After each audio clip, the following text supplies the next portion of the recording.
नमस्कार, स्वागत है आप सभी का हमारे चैनल में। हमने किताब सीता, जो कि लिखा है देवदत्त पटनायक जी ने, इसको पढ़ना आरंभ किया था। तो चलिए आज इस पुस्तक की प्रस्तावना पढ़ते हैं। अयोध्या से अवतरण। दूर्वा के अंकुर उनके केशों के अंतिम छोर बाहर झांक रहे हैं। जब सीता धरती में समाई तो उनका केवल यही अंश शेष दिख रहा था। अब वे कभी धरती पर चलती दिखाई नहीं देंगी। अयोध्या की प्रजा बहुत देर तक अपने महाराज को शांत व स्थिर भाव से घास को सहलाते देखती रही। उनकी आंखों में एक अश्रुकण तक नहीं था। वे उनके चरणों में गिरकर उनसे क्षमा याचना करना चाहते थे। वे उन्हें कंठ से लगाकर सांत्वना देना चाहते थे। उन्होंने उनका हृदय तोड़ा था। वे उनसे क्षमा पाना चाहते थे, परंतु वे यह भी जानते थे कि महाराज ना तो उन्हें कभी दोष देंगे और ना ही कभी उन्हें परखेंगे। वे उनकी संतान थे और वे उनके पिता, रघुवंश के स्वामी, अयोध्या के शासक, सीता के राम थे। चलो, घर चलने का समय हो गया। राम ने अपने जुड़वा पुत्रों लव और कुश के कंधों पर अपने हाथ धरते हुए कहा, घर? क्या वह वन ही उनका घर नहीं था? वे सदा वहीं तो रहते आए थे। परंतु उन्होंने महाराज उस अजनबी के साथ तर्क नहीं किया। अभी कुछ देर पहले ही जो व्यक्ति उनका शत्रु था, अब उन्हें अपने पिता के रूप में संबोधित करना था। परंतु उनके लिए माँ के अंतिम निर्देश पूरी तरह से साफ थे। वही करना जो तुम्हारे पिता कहें। वे अवज्ञा नहीं करेंगे। वे भी रघुवंश के सुयोग पुत्र बनेंगे। ज्यों ही राजसी हाथी अयोध्या नरेश और उनके पुत्रों की सवारी को नगर के मुख्य द्वार से भीतर लेकर आया, राम के वानर अनुचर हनुमान की दृष्टि मृत्यु के भगवान यमराज पर पड़ी, जो वृक्षों के पीछे छिपे राम को किसी आशय से ताक रहे थे। हनुमान ने झट से अपनी पूंछ धरती पर दे मारी। यह मृत्यु के भगवान के लिए चेतावनी थी कि वे अयोध्या नरेश और उनके परिवार के किसी भी सदस्य के निकट आने का साहस न करें। यम भयभीत होकर अयोध्या से दूर चल दिए, परंतु राम के छोटे भाई लक्ष्मण यम से दूर नहीं रह सके। कुछ ही दिन बाद जाने किस रहस्यमयी कारणवश लक्ष्मण ने नगर का त्याग किया और घने वन में चले गए। वहां उन्होंने अपना शीश काटकर अपने प्राण दे दिए। हनुमान कुछ समझ नहीं पाए। उनका सारा संसार चूर चूर हो रहा था। पहले सीता और फिर लक्ष्मण, इसके बाद किसकी बारी थी? राम? वे ऐसा नहीं होने दे सकते थे। वे ऐसा होने ही नहीं देंगे। उन्होंने अयोध्या के नगर द्वार से टस से मस होने से भी इनकार कर दिया। ना तो कोई बाहर जा सकता था और ना ही कोई नगर में प्रवेश कर सकता था। कुछ समय बाद ही राम की अंगूठी कहीं खो गई। वह उनकी अंगुली से फिसली और महल के फर्श की एक दरार में जा गिरी। क्या तुम उसे मेरे लिए निकाल कर ला दोगे हनुमान? राम ने आग्रह किया। अपने स्वामी को सदा प्रसन्न देखने की इच्छा रखने वाले हनुमान ने स्वयं को एक मक्खी के आकार में बदला और उस दरार के भीतर चले गए। उन्हें यह देखकर आश्चर्य हुआ कि वह कोई सामान्य दरार नहीं थी। वह तो एक सुरंग थी, ऐसी सुरंग जो धरती की अतल गहराइयों तक जा रही थी। वह उन्हें सर्पों के धाम नागलोक तक ले गई। ज्यों ही उन्होंने वहां प्रवेश किया, 2 सर्प उनके पैरों से लिपट गए। उन्होंने उन्हें दूर भनका दिया। वे 2 और सांपों के साथ वापस आ गए। हनुमान ने उन्हें भी दूर कर दिया। जल्द ही वे हजारों सर्पों से घिर गए, जो उन्हें अपने नीचे दबा लेना चाहते थे। अंत में हनुमान ने हथियार डाल दिए और वे उन्हें घसीटकर नागराज वासुकी के पास ले गए। वह बहुत सारे फण वाले नाग थे, जिसके हर फण का एक अद्भुत रत्न दमक रहा था। नागलोक में क्या करने आए हो? वासुकी फुफकारे।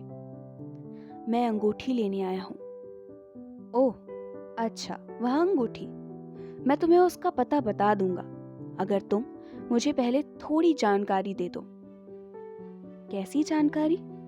हनुमान ने पूछा। प्रत्येक वृक्ष की जो जड़ धरती में प्रवेश कर रही है, वह एक ही नाम बुदबुदा रही है, सीता।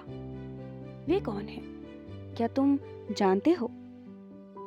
वे तो उस व्यक्ति की प्रिया हैं जिनकी अंगूठी की तलाश में मैं यहाँ आया हूँ। तुम मुझे उनके बारे में बताओ और मुझे उनकी प्रिया के बारे में भी बताओ, और मैं तुम्हें अंगूठी का पता बता दूंगा। सीता, वह उनके राम की गाथा सुनाना मेरे लिए तो इससे आनंददायक कार्य कोई हो ही नहीं सकता।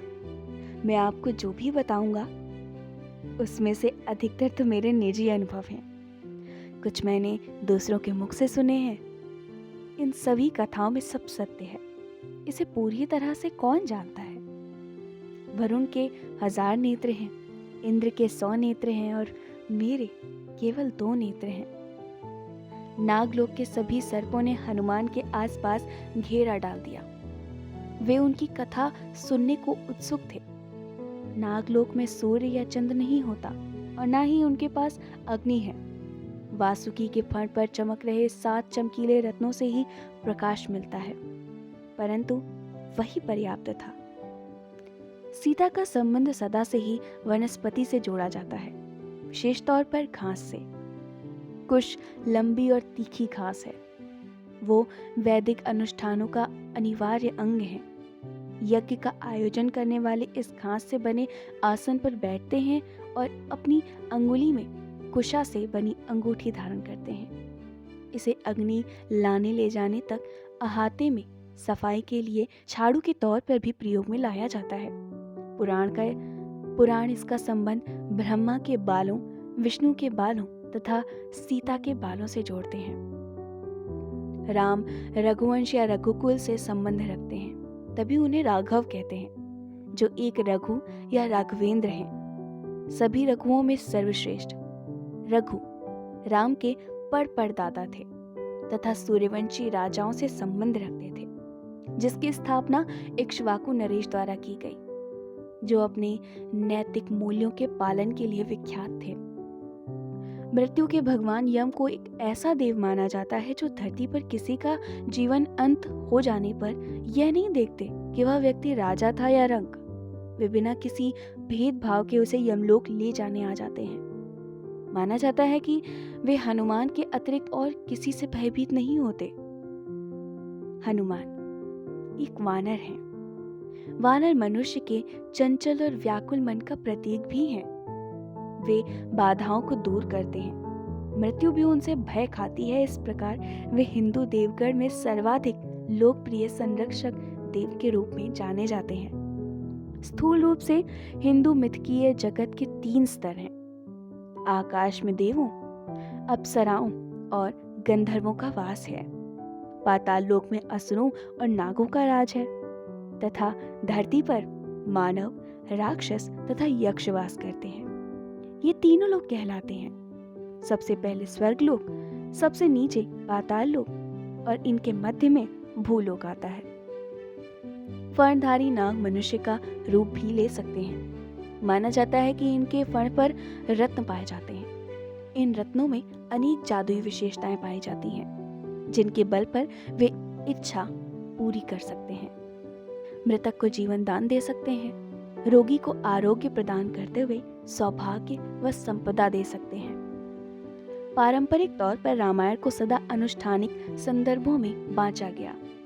उदाहरण के लिए 8वीं सदी में भावभूति का नाटक महावीर चरित मंदिरों में या शिव उत्सव के दिनों में ही दिखाया जाता था। जनश्रुति के अनुसार हनुमान ही राम की कथा सुनाते हैं। कई बार इसे हनुमान नाटक भी कहते हैं। ब्रह्मचारी वानर हनुमान को अनेक परंपराओं में शिव का रूप, शिव के पुत्र या शिव के रूप में दिखाया जाता है।